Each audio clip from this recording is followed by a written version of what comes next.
Welcome to Subsplash Giving.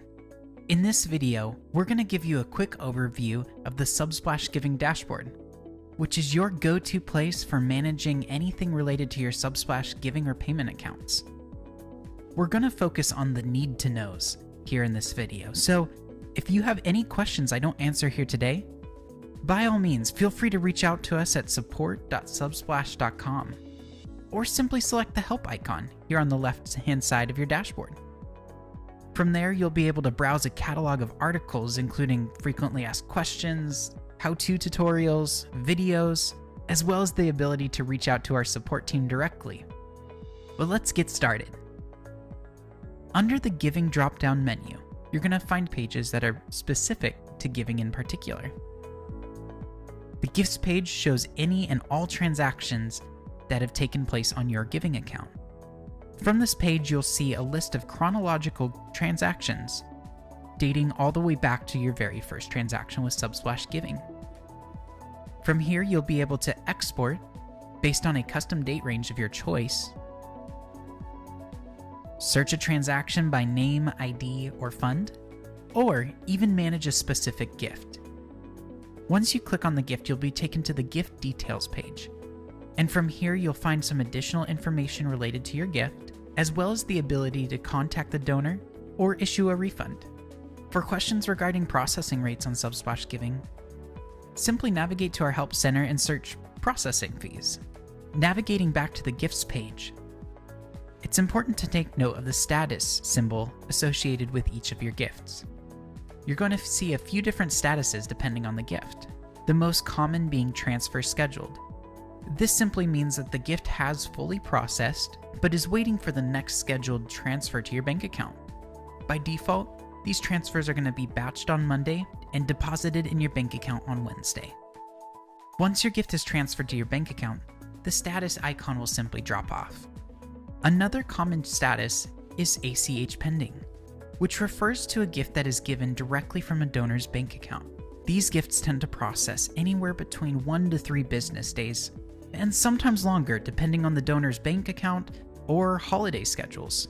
But once that ACH gift is processed, it'll simply convert to Transfer Scheduled, just like we see here. Lastly, you'll see a few other statuses like Declined, Refunded, or Grow Curve Credit, which refers to the quarterly rebate you receive from Subsplash according to how much you processed in that specific quarter. The recurring page is where you're going to find a list of any and all active recurring gifts. If a recurring gift has been canceled by your donor or a staff member at your church, it will no longer appear here. In order to manage a recurring gift, simply click on the line item. From here, you'll see additional details, the ability to cancel the gift on the donor's behalf, or contact the donor directly. If there's any issue processing a donor's gift, it'll show up here. In most instances, a declined transaction usually is due to a donor's bank account. In that case, be sure to direct your donor directly to their bank where they can get their issue resolved in a timely manner. Lastly, you will also see historical records for this particular recurring gift. The campuses, if enabled, and funds page allow you to set up specific funds and campuses according to your gifts and donation opportunities. By default, the top fund on your list is going to be the fund that is presented to your donors when they first access your page. From here, you can add a fund, rearrange your fund order, or even disable a fund by dragging it all the way to the bottom of the page in the Unpublished section. At any point, you can publish a fund again by dragging it back up top. If you're using a church management software, we also encourage you to try and match up your fund list here in Subsplash as closely as you can to the fund list in your church management software, ensuring that exporting and importing transactions is smooth and seamless. Lastly, it's important to note that all gifts and funds included in the giving section are intended for charitable donations only. This means that any items such as registration or item purchases should be confined to our payment section. As Subsplash Payments continues to grow and evolve, you'll be able to find more additional features under this category, such as responses. But for now, we're going to cover the basics, orders and forms. The orders page is where you'll find a chronological list of any orders that have come in through any one of your order forms. To manage an order, simply click on the order of choice, and from there you'll find more details regarding the order, as well as the ability to contact the customer or issue a refund. The Forms page will be your go-to place if you're looking to first get up and running with Subsplash payments. From here you can create intake forms for any one of your orders. To create a new form, simply select Create Form. Here you can select your title.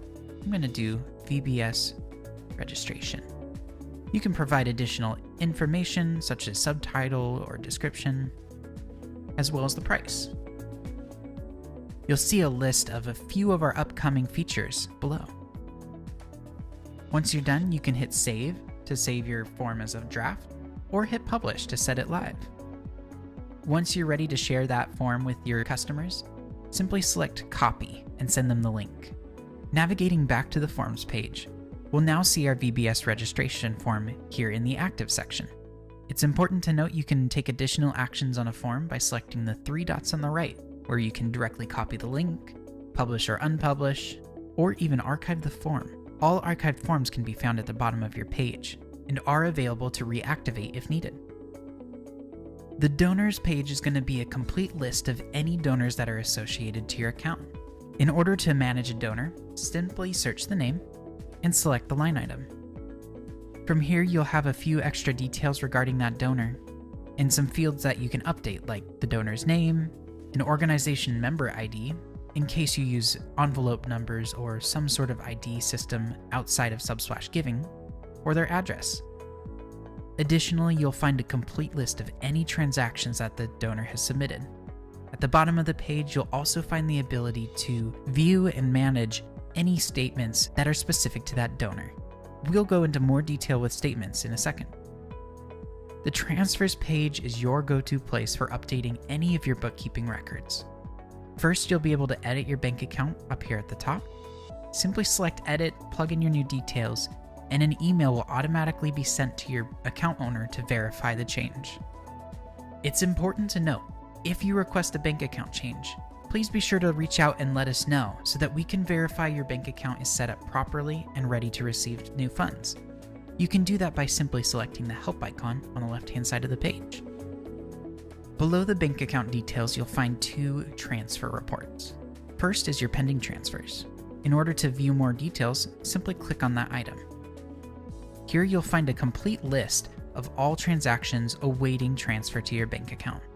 It's important to know that these transactions may not necessarily be included in your very next transfer, as some of them may still be pending or processing.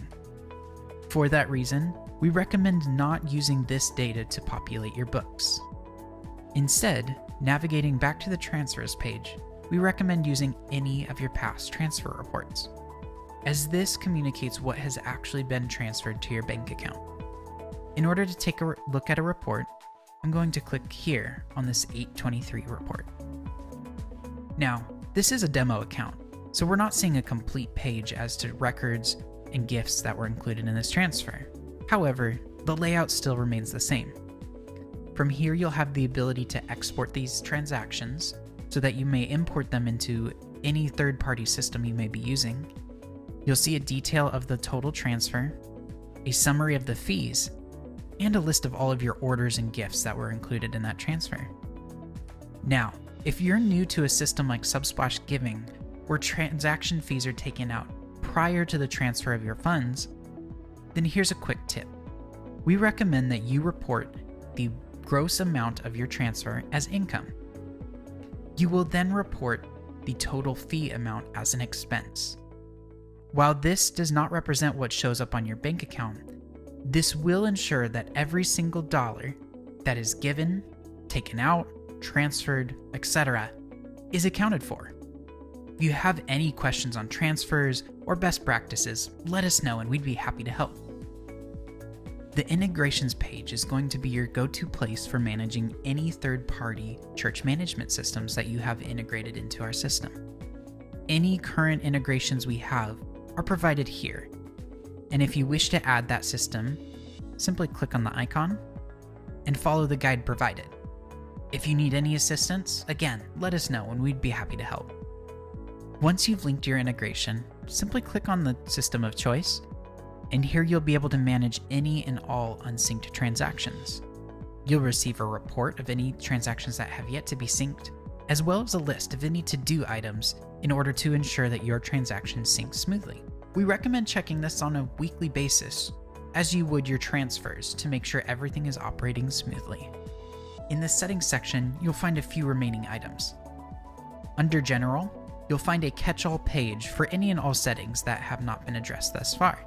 You'll find the ability to create, copy, and customize links for your giving page, create a custom theme, disable and enable giving on your custom app, and a few other things. One of my favorite features is donors can help cover fees. By enabling this feature, you give your donors the opportunity to increase their gift amount, ensuring that you receive the total amount of their intended gift after fees are taken out. For example, if I were giving $10 to my church, and I selected this option to cover the fees, I would actually be charged $10 and, let's say, 10 cents. This way, after the 10 cents in fees are taken out of my gift, my church receives the full $10 I intended to give in the first place. Under Users, you'll be able to view and manage any users who have access to this administrative dashboard. One thing that is important to note is that this dashboard has completely separate credentials from your app dashboard. This means if someone has access to the giving dashboard, they may not have access to the app dashboard unless added, and vice versa. In order to add a new user, simply select Invite User. Additionally, in order to manage a user, you can click on their name, edit their role, or even deactivate their account. Don't worry, these accounts can always be reactivated later. Lastly, the statements section is where you can create, manage, and distribute statements for your donors. Simply select the duration and select Generate New Statement. This can take a few minutes, so feel free to leave this page as we send out an automated reminder letting you know once your statements are complete. Once they are, you can choose to download statements for your own records or manual distribution, or you can email them directly to your donors. Within a few hours, we'll send you a delivery report, just in case we had trouble sending any statements to your donors. And that's it.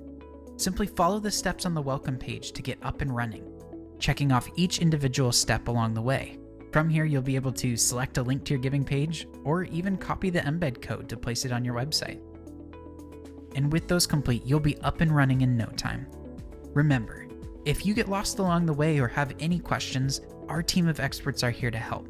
Simply select the help icon or navigate directly to support.subsplash.com, and here you'll find a category of articles, videos, and the ability to contact us directly. Thanks for watching.